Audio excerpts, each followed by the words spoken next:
Os Estados Unidos acabam de firmar uma parceria estratégica com a Embraer, que promete mudar profundamente o jogo da aviação militar. Não se trata de um simples contrato ou de uma venda pontual, mas de um movimento calculado que pode redefinir como programas de defesa são conduzidos, como pilotos são treinados e como aeronaves passam a estar disponíveis para uso real em muito menos tempo. Esse anúncio representa mais do que a compra de aviões.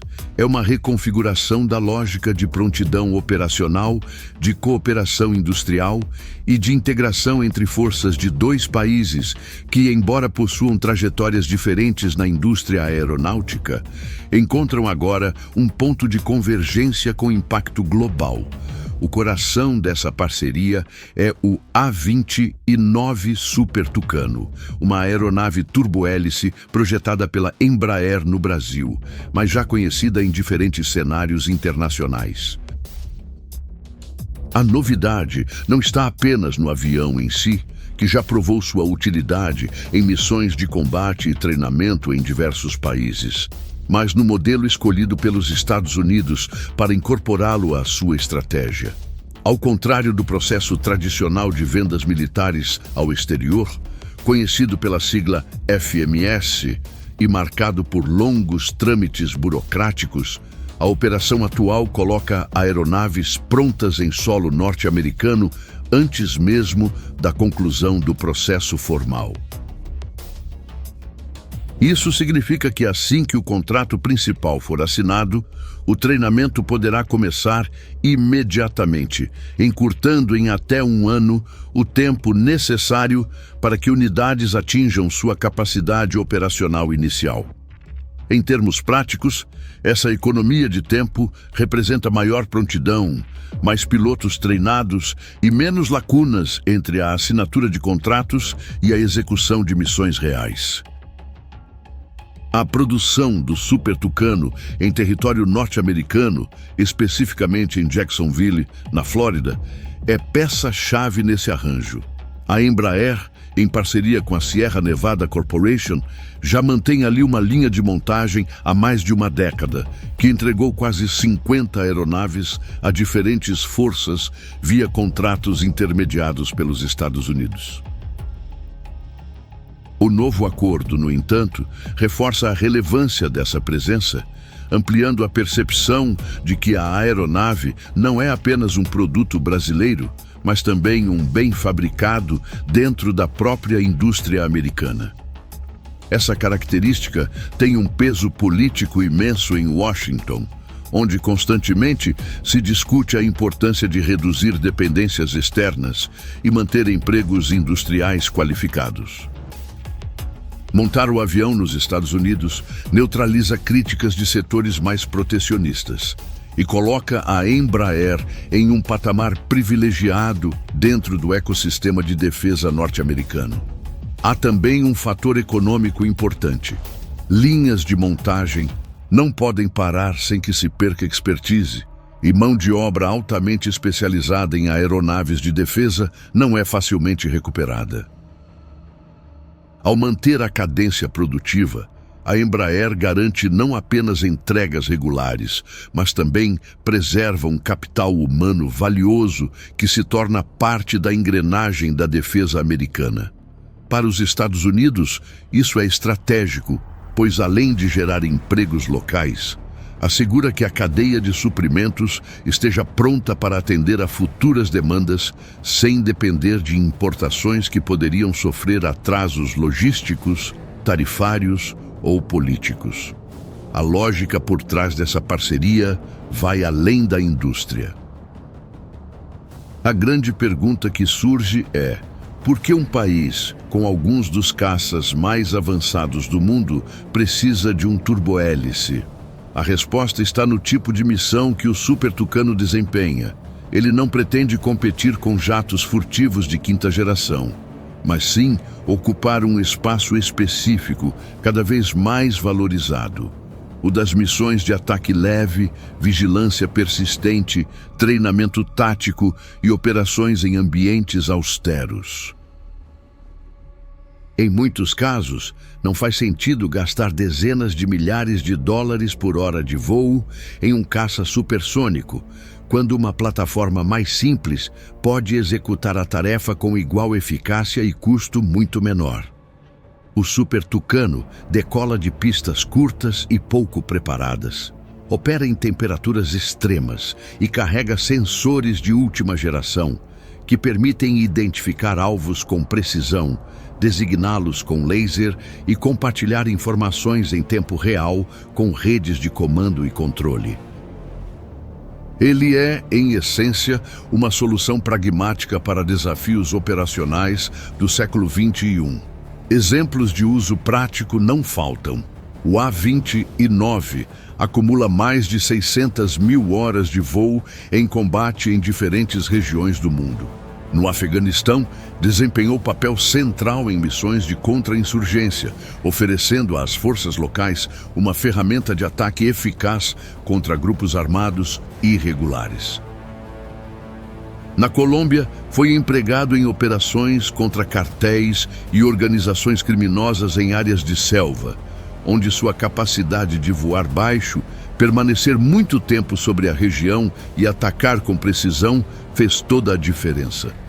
Na Nigéria, foi usado em missões contra insurgentes em territórios vastos e de difícil acesso. Essas experiências demonstram que a aeronave não é apenas uma promessa em catálogos de feira, mas um ativo validado em cenários de combate real, adaptável a diferentes contextos e eficaz em resultados. O impacto mais imediato da parceria com os Estados Unidos está no treinamento de pilotos. Como as aeronaves estarão disponíveis antes da formalização do FMS, o ciclo de instrução poderá começar imediatamente. Isso significa que, quando as unidades forem oficialmente entregues, já haverá pilotos plenamente capacitados a operá-las. Esse encurtamento da curva de aprendizado é decisivo em tempos de alta demanda operacional. Normalmente, existe um hiato entre a chegada de uma aeronave e sua plena integração à doutrina militar.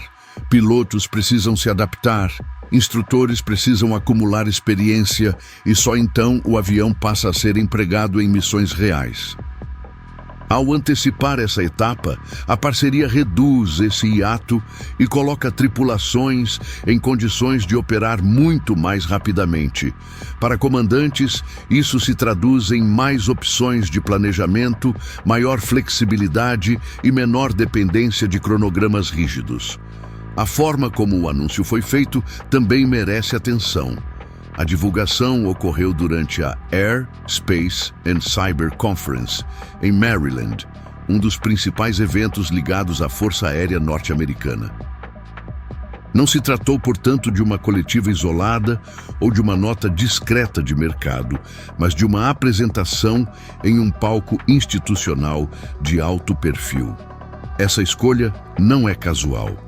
Ao apresentar a parceria nesse ambiente, os envolvidos dão a ela uma dimensão estratégica, sinalizando que não é apenas uma questão comercial, mas um componente relevante dentro do ecossistema de defesa dos Estados Unidos.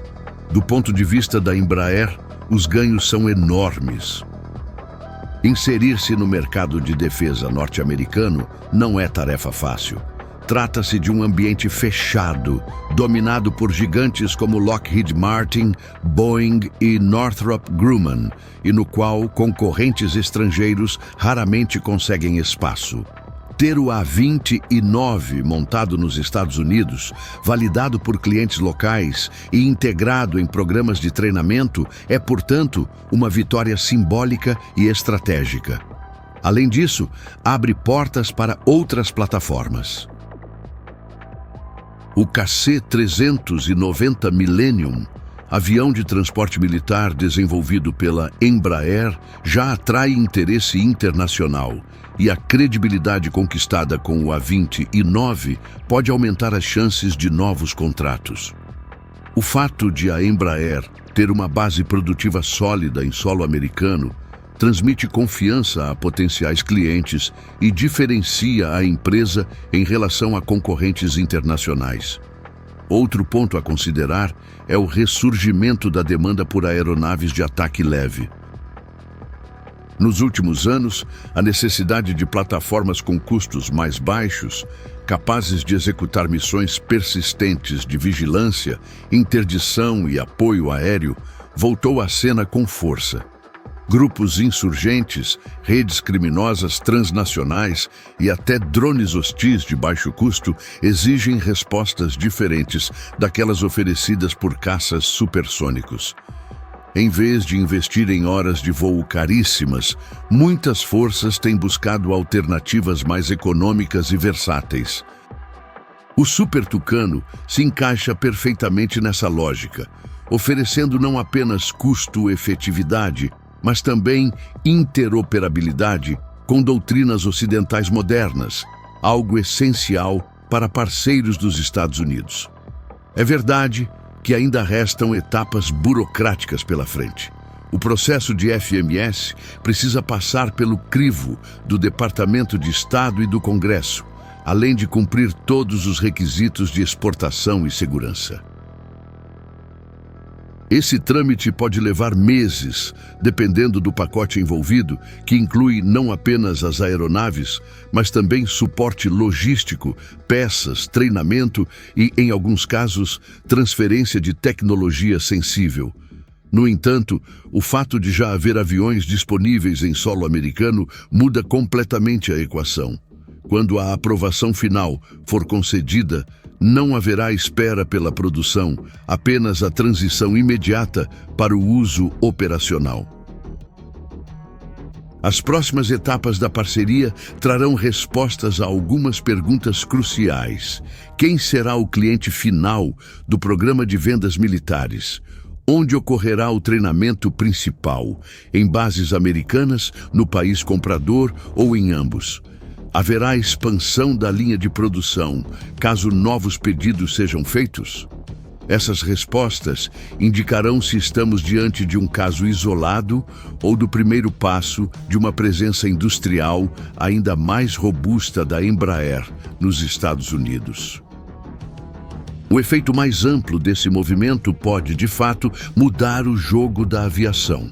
Se o modelo de antecipar produção, disponibilizar aeronaves e acelerar treinamentos se provar eficaz, ele poderá ser replicado em outros programas.